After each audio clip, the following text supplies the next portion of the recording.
En el año 1953, La Vanguardia, el periódico La Vanguardia, publicaba un artículo en relación a un orfanato, a una casa de acogida que parecía un paraíso, que parecía maravilloso. Hablaba de la ciudad de los muchachos, ubicada en Barcelona, en la carretera de la Rabassada. Curiosamente, la historia ha hecho palidecer de alguna forma ese artículo, porque lo que parecía que era un paraíso resultó ser un lugar absolutamente macabro, inquietante.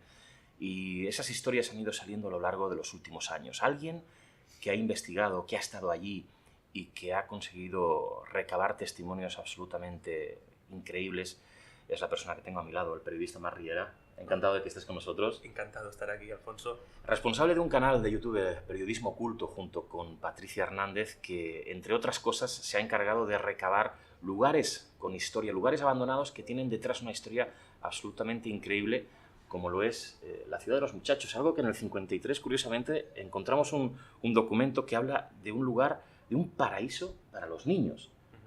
¿Qué tienes que decir tú a ese artículo de un paraíso para los niños? Bueno, que de paraíso poco. Básicamente, cuando enfocamos este lugar como un paraíso es lo que intentan vender. Pero luego lo que viene a ser la trastienda del lugar, sobre todo a partir de la década de los 70, porque podríamos decir que la ciudad de los muchachos se divide en bloques de 10 años. Podríamos decir que quizá de los 50 a los finales de 60 no era un paraíso, pero tampoco era un infierno, como se describió a partir de la década de los principios de los 70 hasta finales de los 70 de esa misma década, donde se hablan de malos tratos, tanto físicos como psicológicos, auténticas vejaciones que a día de hoy están producidas únicamente por lo que consideramos como los monstruos del ser humano. Increíble. Pero además es un lugar que es muy conocido por la gente porque es un sitio habitual de exploradores, de gente que acude a un lugar abandonado para ver si se pueden hacer psicofonías, para ver si sacan cosas. Aparte de la historia de lo que fue el orfanato, hay ese conocimiento del lugar como un lugar de peregrinación, de grupos de investigación, de fenómenos paranormales, etcétera, ¿no? Sí, a ver, es un lugar muy famoso en cuanto a la gente que va a experimentar fenómenos paranormales. Lo que pasa es que si no conoces la historia verdadera del lugar, muchas veces las psicofonías que encuentras en ese sitio a simple vista no tienen relación. Claro. Por ejemplo, la psicofonía más habitual dentro de la ciudad de los muchachos son llantos de bebés. Llantos de bebés. Llantos de bebés, algo que... Pero allí no había bebés. Eran niños ya. Exacto, eran niños de cierta edad, sobre todo a partir de 5, 6 años hasta los 14, y a partir de los 14 años eran trasladados a otro orfanato en Zona Franca, que era el asilo del Port. Te he interrumpido en un momento que, cuando yo te he preguntado que allí no había bebés, has empezado a decir, en teoría... Y ahí te has cortado. ¿Por qué? Vas a decir, en teoría no. En teoría pero no. ¿por qué? ¿Qué pasa o qué puede haber pasado allí para que se escuchen llantos de niños en las psicofonías? A ver, antes de nada decir que esto es un rumor, no es nada que esté comprobado al 100%, ¿vale? Pero pudimos hablar con una fuente que contó que desde su ventana, por las noches, veía entrar a mujeres embarazadas dentro de las habitaciones de los curas. Y que estas mujeres, al cabo de 48 horas aproximadamente, salían sin estar embarazadas. Y que muchas noches ese testigo veía por la ventana, de noche, cómo los curas iban con bolsas pequeñitas con algo en su interior y esa bolsa era arrojado a un foso donde posteriormente iría a una piscina. Y eso muchas noches seguidas. Y justamente todas estas psicofonías, ¿dónde se han captado?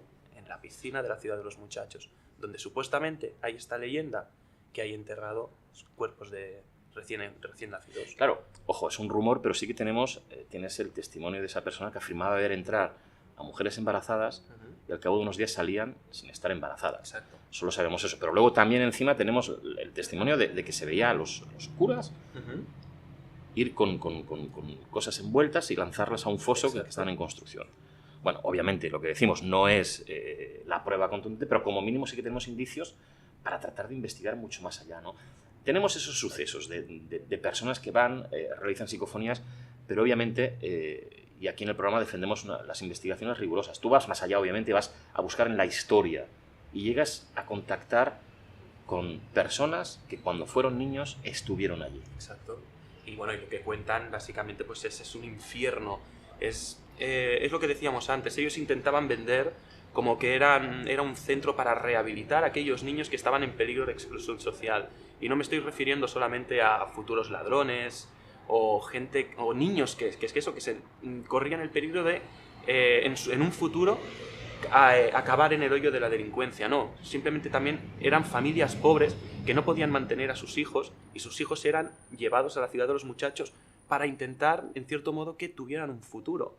Claro. Pero lo que estos niños no sabían es que su futuro y todas sus acciones futuras vendrían a causa de malas experiencias dentro del orfanato de la ciudad de los muchachos. Como has comentado antes, hemos conseguido contactar con testimonios que pasaron allí su infancia y lo que cuentan es violaciones, lo que cuentan son torturas tanto físicas como psicológicas e incluso intentos de asesinato, algún asesinato. Madre mía. Tenemos un testimonio que tú conseguiste, Germán, uno de esos niños que estuvo en la ciudad de los muchachos. La semana que viene veremos esa entrevista que Marc Riera pudo hacer en su canal Periodismo Oculto y sacaremos algunos extractos de esas declaraciones que yo ya he podido ver y que me parece increíble, ¿no? Y una cosa además que no está siendo investigado, que la policía no ha actuado, que nadie ha actuado, es decir, es algo que se sabe, que los niños que estuvieron allí han sufrido, pero que no ha habido ninguna actuación, ¿no? No ha habido nada, absolutamente nada. Todo lo que ha pasado allí sigue siendo un secreto e incluso para algunos simplemente es una fantasía, porque esto nos lo contó también Germán, que cuando ellos, en cierto modo, algunos niños intentaban decirles a sus padres lo que estaba pasando, los padres no se lo creían. Los padres decían que eso era una fantasía para que los niños pudieran salir de allí. Tenemos que tener en cuenta que estamos hablando de la época de los 70, sí, en los que, aunque haya pasado relativamente poco, la iglesia en aquella época era algo intocable. Sí. Claro, hoy sí que podemos escuchar noticias a lo mejor de pederastia dentro de la iglesia y no nos sorprende tanto, o más o menos estamos habituados e incluso... Está empezando a salir a flote, quizás, sí, y no es tan irreverente, es algo como que empieza ya a surgir, pero en cambio de allí todavía no tenemos nada. Exacto, yo creo que la iglesia hoy en día no tiene tanta impunidad como en la época de los 70. En la época de los 70, sobre todo en esa etapa, en España, por supuesto, podían hacer cualquier cosa y no eran perseguidos, cosa que hoy no. Marc Riera, cuando ha ido a la ciudad de los muchachos a explorar, a investigar qué hay allí, ¿le ha sucedido algo extraño? ¿Tú has vivido algo que digas, ostras, esto no es normal? Bueno, mira, a nosotros nos sucedió una vez que fuimos con un grupo de amigos y, bueno, estábamos dentro de lo que se conoce como la Sala de las Calderas, que había una puerta inmensa, una puerta súper grande, pero imagínate cómo son las puertas de una sala de calderas. Una tonelada pesa esa puerta.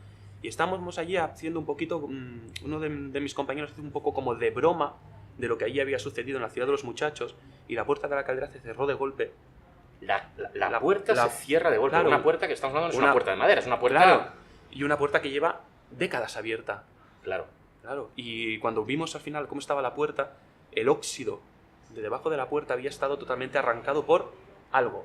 Si hubiera sido viento, esto hubiera sido un huracán, hubiéramos salido todos volando. Porque no ha cerrado esa puerta por el viento en los últimos años. Si no, Exacto. estaría cerrada. Y Exacto. había esos restos de óxido, entiendo. Exacto. Y el mismo compañero que había hecho la broma, en un momento ya cuando estábamos dirigiéndonos hacia la salida de la ciudad de los muchachos, él iba al último de la fila, algo lo empujó, claro, él se giró como diciendo, hostia, ¿quién me ha empujado? ¿Qué habéis hecho? ¿Por qué me empujáis? Imagínate la sorpresa cuando se dio cuenta de que todos sus compañeros estaban delante y que detrás suyo no había nadie. O sea, nota el empujón por detrás cuando es el último. Exacto. Claro, son este tipo de cosas que le deja a uno el cuerpo, supongo que... Claro, te dejan helado, pero luego tú te quedas siempre con la incertidumbre de qué pasa si lo cuento, ¿me van a creer? ¿No me van a creer? Claro. Y de tantas veces acudir allí, de haber buceado en la hemeroteca, en la historia, de haber revivido el infierno que han vivido, valga la redundancia, todos estos niños. ¿Qué crees tú que está pasando en la ciudad de los muchachos? Esas psicofonías, esos fenómenos paranormales, podemos definir, ¿no? Como lo que acabas de relatar. ¿Realmente hay una actividad allí, ahora mismo? Realmente, ahora mismo yo creo que sí que sigue habiendo esta actividad, aunque ya hace unos cuantos años que no nos pasa nada a nosotros, que vamos allí, pero yo creo que sí que sigue pasando algo, no sé si definirlo, bueno, lo podríamos definir como un fenómeno paranormal, aunque no podamos darle un significado realmente a esta palabra, pasan cosas extrañas, quizá el día de mañana encontramos una explicación a todo esto, quizá realmente sí que existen estas energías que quedan atrapadas en un lugar donde han habido situaciones dramáticas, como es el caso de este orfanato o como es el caso de muchos otros lugares. un significado, encontrar un significado a todo esto que le podamos dar a día de hoy, no lo sé. Pero que pasan cosas raras, eso es seguro. Pasan cosas raras, estamos muy habituados en esta época a ver a grupos de investigación o grupos de exploradores que se acercan a lugares abandonados, a casas abandonadas, a buscar experiencias, ¿no?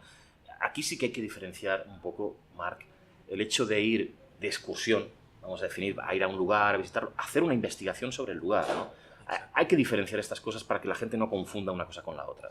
Sí, a ver, tenemos costumbre muchas veces, muchos grupos de investigación, como bien dices, que bueno, se desplazan a un lugar abandonado y ya por el mero hecho de que este lugar está abandonado ya, en cierto modo, ya tiene esta predisposición a que pasen estos fenómenos paranormales. Pero hay muchos lugares abandonados donde no ha pasado absolutamente nada. Lo que se tiene que hacer siempre es bucear un poquito en la historia de este lugar, como es el caso de la Ciudad de los Muchachos, que si investigas un poquito más para atrás, te das cuenta de lo que allí sucedió. Y encima también con la peculiaridad de que este lugar está justamente al lado del parque de atracciones del Tibidabo. Sí. Y justamente, fíjate, la Ciudad de los Muchachos está construido de una manera en que todas las ventanas llevan al parque de atracciones del Tibidabo. Imagínate también la tortura psicológica que esto provoca. Mientras unos niños están encerrados, sufriendo un infierno, desde sus ventanas ven a los demás a familias divirtiéndose en el parque de atracciones del Tibidabo. Todo esto, opino que tiene que crear algo que envuelva el lugar y que, en cierto modo, pues cause esta especie como de fenómenos paranormales que nosotros decimos. Yo siempre he descrito la Ciudad de los Muchachos como un lugar donde lo paranormal y lo normal juegan codo con codo para jugar con el visitante. ¿Piensas que es necesario una crisis, un evento macabro, podríamos definir, una situación caótica para que sucedan fenómenos paranormales luego? Por desgracia es a lo que estamos acostumbrados. Siempre que alguien investiga algún fenómeno paranormal, siempre busca los antecedentes trágicos, siempre busca la parte malvada de ese fenómeno. Nunca se busca quizá la parte benigna. Por ejemplo, muchas psicofonías que dicen, por ejemplo, me muero. Siempre lo asocian a lo mejor a que allí había habido algún crimen pasado, había habido alguna tragedia, un asesinato, lo que sea, pero a lo mejor si pudieras saber el origen de estas dos palabras, es un me muero de hambre, en plan ironía, o me muero de cansancio, por ejemplo. Es una cuestión interesante para definir. Marc, me gustaría que la semana que viene habláramos y pudiéramos ver, que nuestros televidentes puedan ver esa entrevista a Germán, uno de los niños que estuvo en la Ciudad de los Muchachos, y que estés con nosotros para explicarnos un poquito en detalle qué es lo que te dijo y por qué es tan importante ese testimonio. ¿Te parece? Ahí estaremos. La semana que viene estamos con Marc Riera. Nosotros seguimos aquí, en La Prueba, buscando más historias increíbles e inquietantes.